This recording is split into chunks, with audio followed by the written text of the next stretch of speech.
పగలు మోరంపూడి ఫ్లైఓవర్ దగ్గర ఏ రకంగా చేశారండి? ఆ ఫ్లైఓవర్ తీసుకుని వచ్చి కింద మీద పడి తన ములకలయ్యి సాధించింది మేము కాదా? మళ్ళీ నా శిలాఫలకం వేసింది. నువ్వు వేస్తే ఏంటి, వేయకపోతే అసలు అయినా వేయడానికి మీరెవరు? అక్కడ నేషనల్ హైవే అథారిటీ ఉంది, వాళ్ళు వేయాలి. మా సొంత డబ్బులతో మేము వేసాం. మీరెవరు అసలు? సొంత డబ్బులతో మీరు వేయడానికి ఎవరు? అక్కడ ఎవరైతే అథారిటీ ఉందో అథారిటీ వేయాలా? ఇవాళ ప్రజలు అన్ని కూడా గమనిస్తా ఉన్నారు. ఇవాళ ప్రజలు మీకు పట్టం కట్టింది ఇంకా పోటీ పడి పరిపాలనలో అభివృద్ధిలో ముందుకు వెళ్తారని పట్టం కట్టారు. అంతే తప్పితే ఈ రకమైన ధ్వంసాలు చేయడము, దహనకాండలు చేయడం గురించి కాదు. రాజమండ్రి ప్రశాంతమైన వాతావరణం ఉన్న ప్రదేశం. ఈ ప్రదేశంలో తీసుకొచ్చి ఇలా విధ్వంసాలు చేస్తా ఉన్నారు, భయభ్రాంతులకు గురి చేస్తా ఉన్నారు. మొన్న సాయి అనే ఒక పిల్లోడి పైన సీసీ ఫుటేజ్ దొరికింది.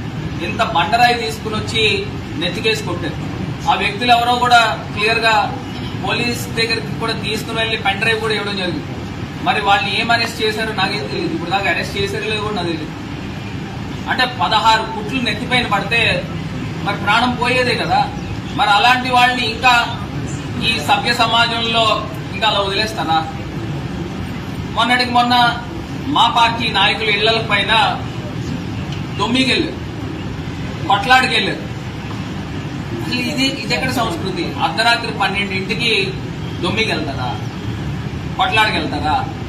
ఇదేనా మీకు ప్రజలు ఇచ్చిన ఆశీర్వదించింది? మీరు చేసే కార్యక్రమం ఇవేనా? ఎంతో గొప్ప ఆశయాలతో ముందుకు వెళ్ళాలి. రాజమండ్రి కీర్తి ప్రతిష్టలు పెంచండి. ఈ రకంగా అద్మానంగా సోషల్ మీడియాలో పెడతా ఉంటే లాక్స్ లో వ్యూవర్షిప్ వస్తా ఉంది. సోషల్ మీడియాలో పెడతా ఉంటే 40 లక్షలు 50 లక్షల మంది చూస్తా ఉన్నారు. అంటే ఇంతమంది చూస్తా ఉన్నారు అని అంటే వీళ్ళు ఎంత దారుణాలకి పాల్పడతా ఉన్నారనేది ప్రజలు చూస్తా ఉన్నారు. తగిన రోజు వస్తుంది, మళ్ళీ బుద్ధి చెప్తారు.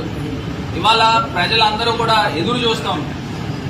ఈ చంద్రబాబు నాయుడు గారు చెప్పిన మాటలు ఏంటంటే, జగనన్న నేను 1 ఇస్తానంటే ఈయన 2 ఇస్తాను, జగనన్న 2 ఇస్తానంటే నేను 4 ఇస్తానని రకరకాలైన ఊటకు మాటలు చెప్తారు. నేను వాళ్ళు చెప్తా ఉన్నాను, అమ్మఒడి జగనన్న ఒకరికే ఇస్తానంటే ఇంట్లో 3 4 అమ్మఒడి ఇస్తాము. మరి ఏ రకంగా ఇస్తారో మేము కూడా చూస్తాం. మీ ఖజానాలో డబ్బులు ఎక్కడి నుంచి మీరు సంపద సృష్టించి ఏ రకంగా ఇస్తారో చూస్తాం. మీరు నిజంగా ఇస్తే మొట్టమొదటి ఆనందించేవాడిని మేమే. అదే రకంగా వాలంటీర్ వ్యవస్థ కిందన నిన్న ఒక మంత్రి మాట్లాడుతూ చెప్తా ఉన్నాడు, వాలంటీర్స్ ఉండొచ్చు ఉండకపోవచ్చు. ఇదే మాట, ఉండొచ్చు ఉండకపోవచ్చు అంటే మీరు వాలంటీర్స్ కి మేము 5,800 ఇస్తే మేము 10,000 ఇస్తామని చెప్పిన మాట చంద్రబాబు నాయుడు గారు కాదా అని అడుగుతా ఉన్నా. మరి ఉండొచ్చు ఉండకపోవచ్చు అనే పదాలు ఎక్కడి నుంచి వస్తా ఉన్నాయి? ఎందుకు మాట్లాడుతూ ఉన్నారు? అంటే ఇది మొదటి మోసం చేసే కార్యక్రమం చేస్తాం. ఇవాళ మేము చెప్తా ఉన్నాము, ఒక నెల రోజులు అటు ఇటు కావచ్చుగా, ఖచ్చితంగా ప్రజల పక్షాన్ని నుంచుంటాం. ప్రజల పక్షాన్ని నుంచుని గొంతు లెగిసి మళ్ళీ మాట్లాడతాం. ప్రజల పక్షాన్ని నుంచుని చేతులు కలిపి ప్రజా పోరాటం చేస్తాం అవసరమైతే.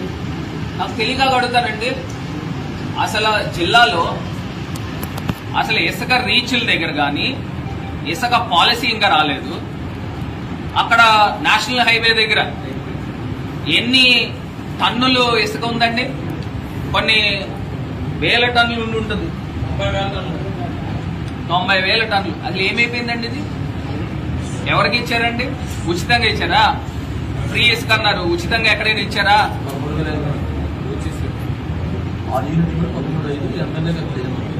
13,500 అంట. మరి 13,500 ఉచితంగానా? లారీ కిరాయి ఎంత అవుతుందండి? లోకల్ గా అయితే మహా అయితే 2,000 అవుతుంది, 3,000 అవుతుంది. లోడింగ్ కి మహా అయితే ఒక 500 అవుతుంది, 1,000 రూపాయలు అవుతుంది. ఈ 13,500 ఎక్కడికి వెళ్తుంది ఈ డబ్బు? నేను ఇప్పుడు లారీ పంపిస్తాను, ఉచితంగా వేస్తారండి? వేస్తారా? మరి ఈ రకమైన అవినీతి కార్యక్రమాలు చేస్తూ మళ్ళీ సన్నాయి నొక్కులు నొక్కుతున్నారు. మరి నా పైన ఏదో పాంప్లెట్లు వేసారు, ప్రజలు నమ్మారు. పాపం నేను నిజంగా 25% కమిషన్లు తీసుకుని ప్రజలు నమ్మారు. మరి మీ అధికారంలోకి వచ్చారు కదా, ప్రూవ్ చేయండి. నేను అప్పుడు ఛాలెంజ్ చేసి ఇప్పుడు ఛాలెంజ్ చేస్తున్నా. అంటే ప్రజలు నమ్మారు మీరు చెప్పిన మాటలు. నిజంగా నేనేంటో నాకు తెలుసు, పైన ఉన్న భగవంతుడికి తెలుసు.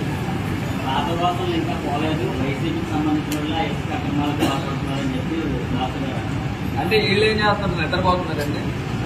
అంటే ఎమ్మెల్యే కింద వీళ్ళు ప్రభుత్వం వచ్చింది నిద్రపోతా ఉన్నారా, లేదా ఏమన్నా వేరే ఏం పనులు చేస్తున్నారు? మీకు ఇచ్చింది ఏంటి, దేనికి అధికారంలో ఇచ్చింది? మేము 4 రోజుల పాటు మేమేం మాట్లాడలేదు కదా. మీరు ఏదో మంచి చేస్తారు, సరే ఏం చేస్తారో చూద్దామని మాట్లాడుతుంటే పాత వాసనలు ఈ కాకమ్మ కవులు ఎవరింటాడండి, ఎవరింటాడు? నేను ఇందాక కూడా నేను గతంలో మా ప్రభుత్వంలో ఉన్నప్పుడు ఇసుక పైన 1000 కోట్ల రూపాయలు ప్రభుత్వ ఖజానాకి ఆదాయం వచ్చింది. అది మర్చిపోబాకండి. ఇవాళ ఇసుక పాలసీ డిసైడ్ చేయకపోకుండా ఇవాళ ఫ్రీ ఇసుక పేరుతో ఇక్కడ బయట ఓపెన్ గానే తీసేస్తా ఉన్నారు, రీచ్ లో కూడా తీసేస్తా ఉన్నారు, మిషన్లు పెట్టి తీస్తా ఉన్నారు. మరి ఆ పాలసీ డిసైడ్ కాకుండా మరి ఏం చేస్తున్నారో మరి ప్రజలే దీన్ని గమనించాల్సిందిగా కోరుతున్నారు. పాలసీ గురించి మీరు చెప్పి ప్రజలు విశ్వసిస్తారా సార్? ఎందుకంటే మీ హయాంలోనే ఇర్రెగ్యులర్ గా డ్రెస్సింగ్ అది చేస్తుంటే మీరు చెప్పలేదు. ఈ రోజు మాట్లాడితే విశ్వసిస్తారా మీరు చెప్పింది? ప్రజలకి కళ్ళు ఉంటాయి కదండి. నేను ఇందాక మీరు నేను అడుగుతా ఉన్నా, ఇందాక నేను చెప్పిన ప్రశ్నకి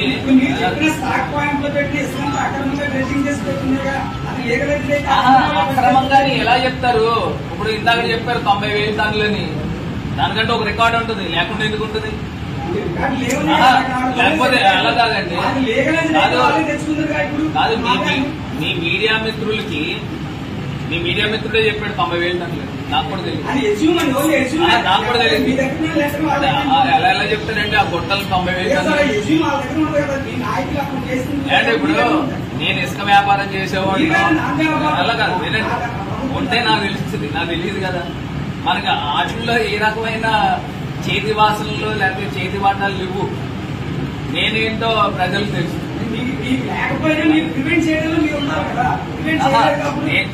అట్లా కాదు, మీరు ఇలాంటి ప్రశ్నలు అడుగుతారనే ప్రభుత్వానికి 1000 కోట్ల ఆదాయం వచ్చింది.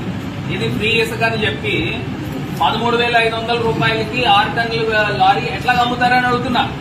అది ప్రశ్నిస్తున్నా. మీరు మీడియానే కదండి, మీరు ఒక 10 లారీలు పంపించండి. అట్లా కాదు. సరే ఇది నీతివంతంగా చేస్తున్నారనేది మీ భావన, అది మీ భావన కావచ్చు, కానీ ప్రజలకు కాదు. మనం హ్యాపీగా కూర్చొని 1-to-1 చేస్తాం. ఓకేనే చాలండి.